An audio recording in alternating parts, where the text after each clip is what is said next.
होळीवर चंद्रग्रहणाची सावट. कोणालाही या 3 वस्तू चुकूनही देऊ नका, नाहीतर भोगावे लागेल तुम्हाला दारिद्र्य. नमस्कार मित्रांनो, श्री स्वामी समर्थ. 2026मध्ये होळीच्या तारखेबाबत थोडा संभ्रम असू शकतो. कारण या दिवशी चंद्रग्रहण आहे. ज्योतिषशास्त्रीय गणनेनुसार महत्त्वाची माहिती म्हणजे होलिका दहन हे मंगळवारी 3 मार्च 2026 रोजी संध्याकाळी 6:22 ते रात्री 8:50 होलिका दहनाचा शुभमुहूर्त असणार आहे.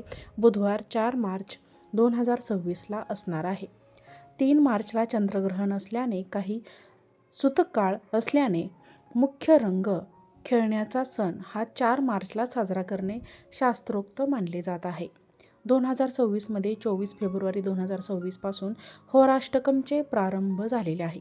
रंगपंचमी रविवार 8 मार्च 2026 या दिवशी साजरी केली जाणार आहे. रंगांचा सण आणि उत्सवाचा सण म्हणजे आपली होळी आता जवळ येत आहे. पण 2026ची खूप खास आणि वेगळी ही होळी असणार आहे. कारण यावर्षी होळीवर चंद्रग्रहणाचे सावट आहे.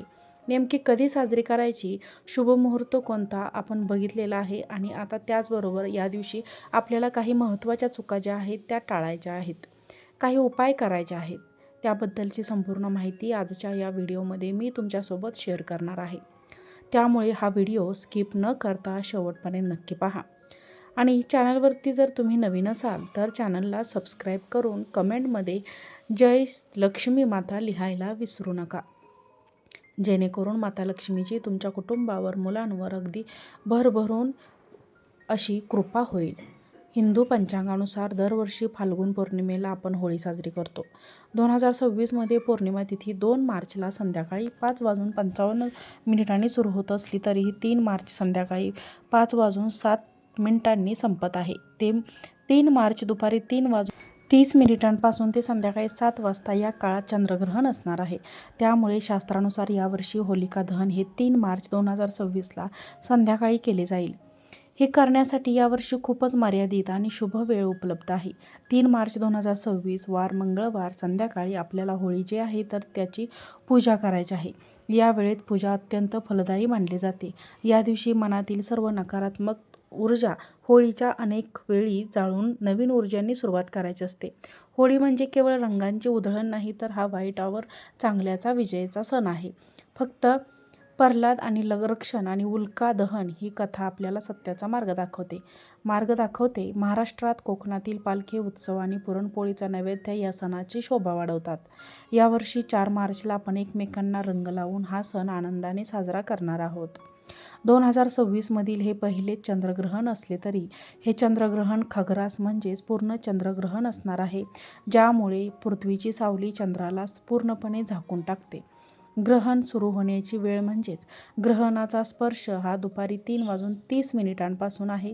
ग्रहणाचा मध्य हा संध्याकाळी 5:04 असणार आहे. ग्रहण संपण्याची वेळ म्हणजे मोक्ष हा संध्याकाळी 6:47 असणार आहे. तर हे चंद्रग्रहण भारतात दिसणार का? तर हो, हे चंद्रग्रहण भारतात दिसणार आहे. मात्र ग्रहणाची सुरुवात दुपारी होत असल्याने भारताच्या काही भागात चंद्रोदय होण्यापूर्वीच ग्रहण सुरू झालेले असेल. जेव्हा संध्याकाळी चंद्र उगवेल तेव्हा तो ग्रहणाच्या स्थितीत पाहायला मिळेल. धार्मिक मान्यतेनुसार चंद्रग्रहणाचा सूतक काळ ग्रहणाच्या 9 तास आधी सुरू होतो. त्यामुळे सूतक प्रारंभ हा 3 मार्च 2026 रोजी सकाळी साधारण 6:30 सुरू होणार आहे आणि सूतक समाप्ती संध्याकाळी 6:47 म्हणजेच ग्रहण मोक्षानंतर होणार आहे. सूतक या काळात मंदिरे बंद असतात आणि शुभकार्य किंवा भोजन वर्ज्य मानले जाते. वृद्ध, बालके आणि आजारी व्यक्तींसाठी हे नियम असतात. या ग्रहणामुळे सविस्तर मोठा होळीवर परिणाम होणार आहे. शास्त्रानुसार ग्रहण काळात अग्नी प्रज्वलित केला जात नाही. त्यामुळे ग्रहण सुटल्यानंतर आणि शुद्धीकरण झाल्यानंतरच म्हणजे 3 मार्च रोजी रात्री 8 नंतर होलिका दहन करणे शास्त्रात सांगितले आहे. ग्रहणापूर्वीच होळीची तयारी करून ठेवली जाईल. मात्र प्रत्यक्ष पूजा, नैवेद्य ग्रहण सुटल्यानंतरच अर्पण केले जाईल. हे ग्रहण सिंह राशीत आणि पूर्व फाल्गुन नक्षत्रात होत आहे. याचा शुभ आहे. मेष, मिथुन, वृश्चिक, कुंभ या राशींसाठी ग्रहण लाभदायक ठरू शकते. सावधान की बाळगायची आहे ती म्हणजे कन्या राशीच्या व्यक्तीने या काळात आरोग्याच्या आणि निर्णयांची काळजी घेणे खूप आवश्यक आहे.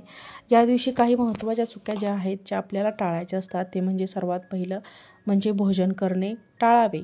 दुसरं म्हणजे ग्रहणाच्या काळात चुकूनही झोपू नये. तिसरं म्हणजे या दिवशी सुतक आणि ग्रहण काळात चाकू, कात्री किंवा सुरीसारख्या धारदार वस्तूंचा वापर करू नये. विशेषतः गर्भवती महिलांनी काळजी घ्यावी. यानंतर तुळशीला स्पर्श या दिवशी ग्रहण तुळशीच्या रोपाला किंवा इतर झाडांना स्पर्श करू नये. शक्य असल्यास ग्रहणाच्या वेळेत प्रवास करण्याचा देखील टाळावे.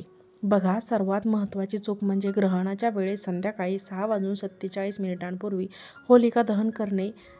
नाहीतर मग ग्रहण सुटल्यानंतर अंघोळ करून होळी पेटवणे खूप महत्त्वाचे असेल. होळीच्या दिवशी म्हणजे आपण आणि माणसावर हे करणे टाळावे. ग्रहण आणि सण या दोन्ही दृष्टीने सात्विक राहणे उत्तर. या दिवशी कोणालाही पैसे उधार देऊ नये किंवा घेऊ नये असे मानले जाते, त्यामुळे आर्थिक बरकत कमी होते. होळी हा प्रेमाचा सण आहे. या दिवशी घरात भांडण किंवा वाद घालणे टाळावे, अन्यथा वर्षभर नकारात्मक ऊर्जा राहू शकते. होळी खेळताना किंवा केमिकल रंगाचा वापर करू नका. त्याचबरोबर 3 मार्चला संध्याकाळी 6 वाजता ग्रहण सुटल्यानंतर संपूर्ण घरात गोमूत्र किंवा गंगाजलाने शुद्ध करा. ग्रहण सुटल्यानंतर स्नान करून होळीच्या पूजेला सुरुवात करा. ग्रहणापूर्वी बनवलेले अन्न उरले असेल तर ते तुळशीचे पाने टाकून ठेवा, म्हणजे ते दूषित होणार नाही. त्या छोटे छोटे नियम आहेत ते आपल्याला पाळायचे आहेत. आता त्यानंतर बघा, सर्वात महत्त्वाची आपण माहिती बघणार आहोत ते म्हणजे या होळीवरती चंद्रग्रहणाचा सावट आहे. त्यामुळे आपल्या घरातील याच्या 3 जी वस्तू आहेत त्या आपल्याला कोणालाच द्यायच्या नाहीत. जर आपण या वस्तू कोणाला दिल्या तर याची आपल्याला अनेक प्रकारचे दुःख आणि दारिद्र्याचा सामना किंवा इतर गोष्टी भोगावे लागतील. त्यामुळे या 3 वस्तू कोणालाही द्यायच्या नाहीत. त्याबद्दलची आता आपण माहिती घेणार आहोत. होळी आणि चंद्रग्रहणाच्या दोन्ही गोष्टी या दोन्ही दिवशी 2026 एकाच दिवशी 3 मार्चला आल्यामुळे होळी आणि चंद्रग्रहण या 3 मार्चला आल्यामुळे आध्यात्मिक आणि ज्योतिषशास्त्रीय दृष्टिकोनातून काही वस्तूंची देवाणघेवाण करणे अशक्य मानले जाते. या दिवशी दान करण्याचे महत्त्व असले तरी काही विशिष्ट वस्तू चुकूनही कोणाला देऊ नयेत, कारण त्यामुळे तुमची लक्षणे आणि सौभाग्य दुसऱ्याकडे जाऊ शकते. त्यामुळे सर्वात पहिले पांढरे रंगाचे पदार्थ दूध, दही, साखर, तांदूळ का देऊ नये तर पहा, पांढरा रंग हा चंद्रग्रहणाचा कारक आहे. ग्रहणाच्या दिवशी चंद्र आधीच पीडित असतो. पांढऱ्या वस्तू घराबाहेर गेल्यास कुंडलीतील चंद्र कमकुवत होतो. यामुळे मानसिक तणाव जाणवू शकतो आणि घरात आर्थिक चणचण भासू शकते.